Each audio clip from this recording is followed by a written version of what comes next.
हमने देखा है नारायण मूर्ति से लेके तमाम सारे जो मल्टीनेशनल कंपनीज़ के हेड्स हैं वो किस तरीके से इस देश के अंदर जो मज़दूर हैं या दुनिया भर में मज़दूर हैं उनकी जो अधिकारों की है उनकी बात नहीं हो रही है। अब आज जो हड़ताल है तमाम सारे मतलब जो श्रमजीवी लोग हैं जो मज़दूर हैं वो इस बात के लिए हड़ताल कर रहे हैं कि उनकी जो अधिकारों की बात है वो बात नहीं हो रहा है। उनके श्रम के आधार पे जो मुनाफा कंपनी खा रहे हैं या सरकारें हैं वो सरकार बात नहीं कर रहा है। एक तरीके का मुनाफाखोरी चल रहा है कंपनियों का, जो मालिक बैठे हुए हैं वो मुनाफा कर रहे हैं उनके श्रम के नाम पे, और इसी बात पे स्ट्राइक हो रहा है जिसमें हम लोग भी सॉलिडारिटी में हैं। क्योंकि आज ऐसी हालत है देश के अंदर, अगर हम सैमसंग वर्कर्स की स्ट्राइक तमिलनाडु के अंदर देखते हैं तो वो इसी बात की बात कर रहे थे कि यूनियन होना चाहिए। हम अपनी यूनिवर्सिटीज़ में, कैंपसेस में, समाज के अंदर किसी भी जगह में जा रहे हैं तो हम देख रहे हैं कि मजदूरों के पास अधिकार बहुत कम होते जा रहे हैं। नए कानून बनाए हैं सरकार ने, जो 29 कानूनों को तब्दील 4 कानूनों में किया है, इसमें क्या दिक्कत है? दिक्कत एक तो है कि जो वर्कर्स है पहले तो उनकी जो अधिकार है उनको डाइल्यूट करने की बात कर रहे हैं कि आप यूनियन नहीं, आप यूनियन का पार्ट नहीं हो सकते हैं, आप यूनियनाइज नहीं कर सकते, ऑर्गेनाइज नहीं कर सकते, संगठित नहीं हो सकते और संगठित होकर अपना ही दिक्कतों की बात नहीं कर सकते हैं। एक और इम्पॉर्टेंट चीज़ जो है कि 8 घंटे की बात जो सारी यूनियंस मिलके, वर्कर्स मिलके, मजदूर मिलके अधिकार बनाया था इस देश के अंदर, उसकी बात नहीं होगी। अब 8 घंटे की अधिक आपको काम करना पड़ेगा और ये डाइल्यूशन हो रहा है। प्राइवेट जो कंपनियां हैं हम देख पा रहे हैं, गिग इकोनॉमी है, खासकर की जो ओला, उबर और तमाम सारे ऐसे गिग इकोनॉमी है, सिर्फ इन दोनों की बात नहीं है, तमाम सारे डिजिटल प्लेटफॉर्म्स पे आधार पे जो वर्कर्स काम करते हैं, आपको इस समय पे कॉन्ट्रैक्चुअल वर्किंग सिस्टम में मजबूर किया जा रहा है कि सारे जो मजदूर हैं उनको कॉन्ट्रैक्चुअल वर्किंग सिस्टम में काम करेगा। इसका मतलब क्या है कि आप एक कॉन्ट्रैक्ट कंपनी के साथ साइन कर रहे हैं जहाँ पे आप आज जॉब कर रहे हैं लेकिन आपकी जो फ्यूचर है वो सिक्योर नहीं है, ना आपको हाउसिंग अलाउंस मिल रहा है, ना आपको हेल्थ इंश्योरेंस मिल रहा है, ना आपको हाउसिंग इंश्योरेंस मिल रहा है। ऐसे करके पूरे देश भर में और पूरे दुनिया भर में ऐसा एक सस्ता लेबर क्रिएट करने का कहीं ना कहीं कोशिश किया जा रहा है। और ये बहुत इम्पॉर्टेंट चीज़ है हम लोगों के लिए समझना कि ये पूरे जो देश में आज इतना तरक्की हो रहा है या डेवलपमेंट की बात हो रही है, डेवलपमेंट किसके श्रम पे हो रहा है? ये वर्कर्स के श्रम पे हो रहा है, उनके मेहनत के वजह से हो रहा है। और उनकी ही मेहनत को आज के समय पे कंपनियों का मुनाफा के नाम पे उनकी मेहनत को, उनकी श्रम को कहीं ना कहीं डाइल्यूट किया जा रहा है। इसी के खिलाफ ये स्ट्राइक है, उनके अधिकारों के लिए स्ट्राइक है। तो ये लेबर कोड में जो डाइल्यूशन हो रहा है इसके खिलाफ हम खड़े हैं। हमारा मानना है जो श्रमिक है, जो मजदूर हैं, जिनके बलबूते पे इस देश में आज तरक्की होती है, डेवलपमेंट होता है, जिनके चलते हमारा देश का ये कोना कोना सचता है। ये दिल्ली जैसे शहर में आज हम जहाँ खड़े हैं, कुछ किलोमीटर दूर सीपी है या तमाम सारे सुंदर जगह, ये मज़दूरों के वजह से, उनके श्रम के वजह से कि हम इन शहरों में रह पाते हैं। उनके लिए अगर रहने का जगह नहीं है, उनके लिए अगर हेल्थ इंश्योरेंस नहीं है, उनका ही फैक्ट्रीज़ में उनको एक सेकेंड क्लास सिटीज़न की तरह देखा जाता है, तो हम इसका विरोध करते हैं। और हमारा मानना है कि सरकार को सबसे पहला प्रायोरिटी इन मज़दूरों को देना चाहिए, उनका अधिकारों को देना चाहिए, उनके लिए तमाम सारे पॉलिसीज़ बनाना चाहिए जो प्रो वर्कर पॉलिसी हो। लेकिन बीजेपी सरकार ने और आरएसएस ने दिखाया है कि वो सरकार में रहते हुए मजदूरों के साथ पक्ष में नहीं खड़े हैं। वो अदानी, अंबानी और तमाम सारे मल्टीनेशनल कंपनीज में जो लोग हैं उनके पक्ष में खड़े हैं। सरकार का ये कहना है कि आए दिन स्ट्राइक होती है तो उससे काम में बाधा आती है, इसलिए ये हमने तब्दील किए हैं काम। बात एक दिन का स्ट्राइक का नहीं है। जब एक दिन स्ट्राइक होता है, करोड़ों मजदूर उतरते हैं सड़क पे, तो सरकार को बहुत दिक्कत होने लग जाती है।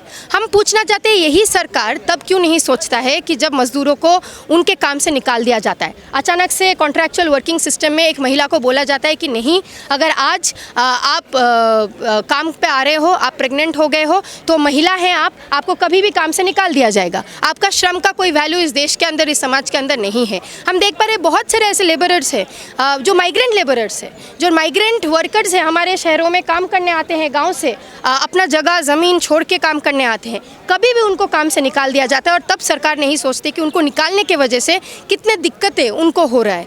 तो ये कोई बात नहीं है कि स्ट्राइक नहीं होना चाहिए, स्ट्राइक की वजह से काम हैम्पर होता है। अगर सरकार ये बात समझ रहा है कि क्या काम हैम्पर होता है, तो सरकार को ये भी समझना चाहिए कि आज अगर हमारा देश तरक्की कर पा रहा है तो उनके श्रम की वजह से, तो वो कल काम पूरा करना बंद कर देंगे तो ये मतलब इस देश में कुछ भी तरक्की नहीं हो पाएगा। तो इससे बेहतर है कि जो श्रम कोड ये लाके हमारे जो वर्कर्स हैं, मजदूर हैं, उनका जो हक छीनने की बात करें वो बंद करें। कई बार उसके बाद आंदोलन हुए, पर पर सरकार पे तो कोई फर्क नहीं पड़ रहा। देखिए, आंदोलन करना ज़रूरी है, स्ट्राइक करना ज़रूरी है, ये बात भी सरकार के कान तक पहुंचाना ज़रूरी है कि अगर आप सोच रहे हैं कि ऐसा काला कानून लाके आप जो मज़दूर है उनका हक छीन सकते हो, तो ऐसे नहीं होने वाला है।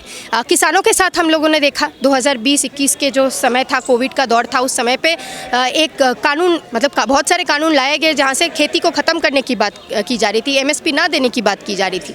लेकिन संगठित आंदोलन ने ही ये रास्ता दिखाया कि अगर सब कोई संगठित है तो उनके हक की बात हो सकती है। उसी तरीके से आज के समय पे मजदूर यही बात कर रहे हैं कि वो लोग संगठित होकर पूरे देश भर में अपना आवाज़ उठा रहे हैं और ये आवाज़ सरकार तक पहुंच रही, तभी सरकार की ये सारे बातें आ रही है कि स्ट्राइक नहीं होना चाहिए, उससे नुकसान वगैरह होता है। तो ये बेहतर होगा सरकार के लिए कि वो श्रमिक के जो यूनियन उनके हक की बात कर रहे हैं उनका बात सुने और उस आधार पे पॉलिसीज़ बनाएं, जिससे हमारे देश के अंदर, समाज के अंदर जो श्रमिक है उनको बेहतरी से काम करने का मौका मिले। लेकिन किसान कानून जब आए वो तो वापस हो गए, तभी ये कानून में तब्दीली हुई थी, लेकिन इसके लिए इतना बड़ा आंदोलन क्यों नहीं हो पाया जितना किसान आंदोलन हुआ किसानों के लिए? आज अगर हम देखें तो दादरी की बात है, एक सीमेंट का फैक्ट्री है जहाँ पे अदानी अंबानी सीमेंट अंबानी का प्लांट है, अगर मैं गलत नहीं हूँ, वहाँ पे पूरा स्ट्राइक हुआ है।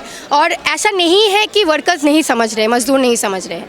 बहुत बार आप सही बोल रहे हैं कि बात हो रही है, उतना बड़ा आंदोलन नहीं लिख रहा है, लेकिन आज का स्ट्राइक बहुत सक्सेसफुली इम्प्लीमेंट हुआ है और आने वाले समय में श्रमिक संगठन संगठित होकर इसको इम्प्लीमेंट भी करवाने की कोशिश कर रहे हैं कि अच्छे से स्ट्राइक होगा तो सरकार भी बात करने में मजबूर होंगे। तो मुझे लगता है कि ये आंदोलन चलना पड़ेगा, ये 1 या 2 दिन का बात नहीं है, ये लोकलाइज डिसेंट्रलाइज तरीके से भी, नेशनली भी एक साथ लड़ाई लड़नी पड़ेगी। पर इस नए जो कानून है इसमें जो यूनियन है उसकी भी कोई वैल्यू नहीं छोड़ी है सरकार ने, आखिर यूनियन से क्यों डर रही है सरकार? क्योंकि जनता और मजदूर संगठित होंगे। हम सैमसंग का उदाहरण इसलिए ले रहे थे कि वहाँ पे भी यही बात हो जा रही थी कि साउथ कोरियन कंपनी है, आप वहाँ पे यूनियन फॉर्म नहीं कर सकते, आपका क्लॉजेज में लिखा था। लेकिन वहाँ पे श्रमिकों ने, मजदूरों ने जो काम करते हैं सैमसंग के फैक्ट्री में, उन्होंने दिखाया कंपनी में कि हम यूनियन फॉर्म करेंगे, यूनियन फॉर्म करना हमारा अधिकार है, राइट टू ऑर्गेनाइज हमारा अधिकार है। और सैमसंग के वर्कर्स ने ये दिखाया करके आफ्टर, मतलब मुझे लगता है 2-3 महीने का बहुत लंबी लड़ाई चली, उससे पहले भी काफ़ी लड़ाई चलने के बाद वहाँ पे सरकार को रिकॉग्नाइज करना पड़ा उनका यूनियन का। तो इसी तरीके से मुझे नहीं लगता सरकार ऊपर से आज बोल सकता है कि श्रमिक अगर किसी फैक्ट्री में है तो वो अपना अधिकारों का बात नहीं कर सकते। ये गैर जिम्मेदारी है और सरकार ये जो कर रही है इलीगल भी है, क्योंकि श्रमिक अगर कहीं पे है, कहीं पे भी कोई भी कम्युनिटी है, उनका अपना यूनियन होना चाहिए। उद्योगपतियों के दबाव में किया गया एकदम कि कुछ भी, कल अगर कंपनी मुनाफा खाना चाहता है, कोई श्रमिक कल मर जाता है, उसके हक के लिए बोलने का कोई नहीं होगा। उसके परिवार को पहले आपको नौकरी देना पड़ता था या आपके उस आधार पे उसके परिवार को सिक्योर करना पड़ता था, हाउसिंग अलाउंस देना पड़ता था, हेल्थ इंश्योरेंस देना पड़ता था। आज के समय पे ये कोशिश कर रहे हैं कि कंपनी मुनाफा कैसे करे और मजदूरों की हक की बात ना हो, इसीलिए चाहते हैं कि यूनियन ना हो, क्योंकि यूनियन रहेगा तो श्रमिकों की हक की बात होगी, यूनियन रहेगा तो श्रमिक का जो हक का बात है वो और जगह तक पहुँचेगा और ये नहीं चाहते ये हो।